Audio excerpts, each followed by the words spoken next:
Kevin Kaeng Ministries.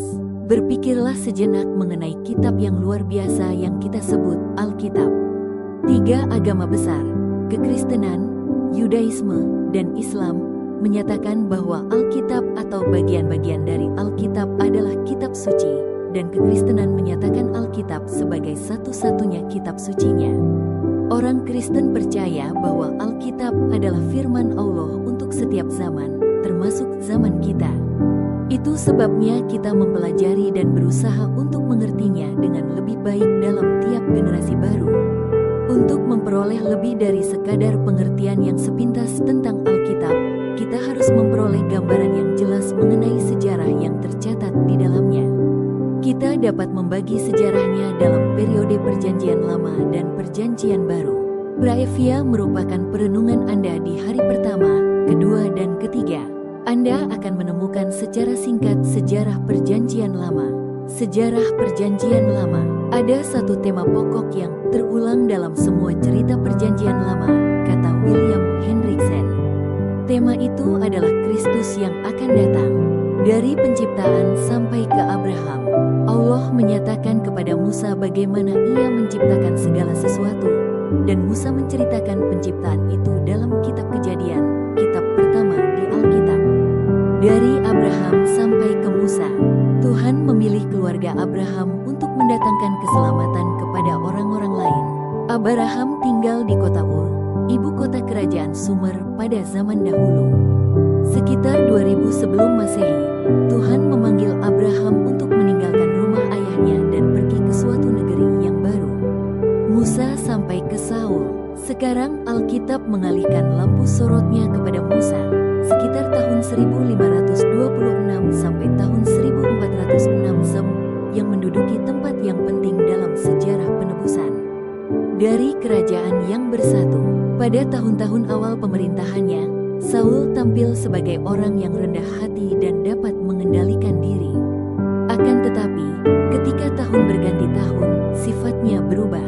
Akan tetapi, dengan diam-diam Allah telah memilih Daud untuk menjadi raja berikutnya, dan Ia menjanjikan jabatan raja itu kepada keluarga Daud untuk selama-lamanya.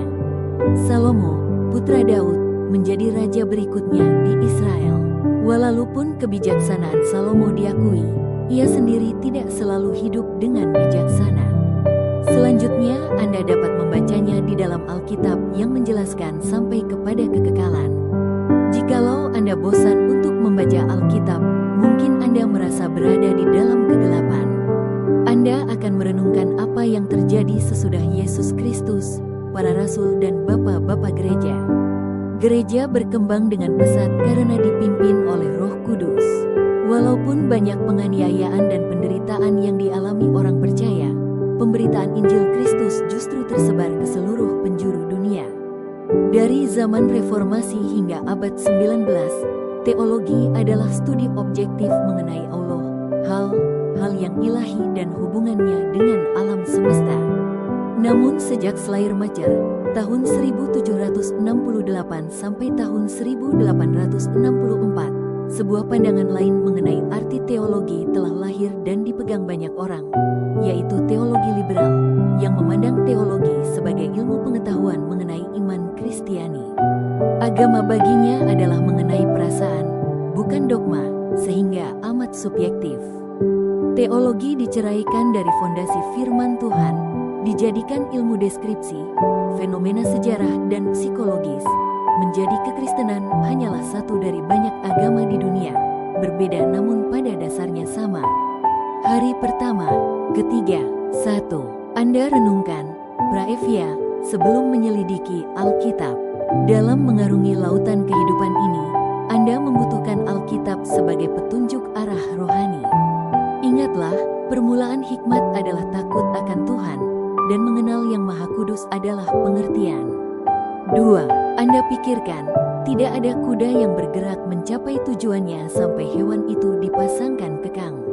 Tidak ada hidup yang akan berkembang menjadi luar biasa sampai hidup ini dijalankan dengan fokus, dedikasi, dan disiplin akan menentukan hidup yang biasa-biasa saja atau hidup yang luar biasa. Dalam pertandingan, semua berlomba, tetapi hanya satu yang menjadi juara pertama.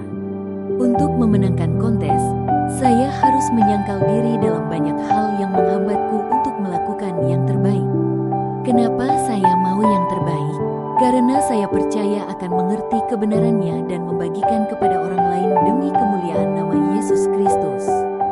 Tuhan Yesus Kristus memberkati. Kevin Kaeng.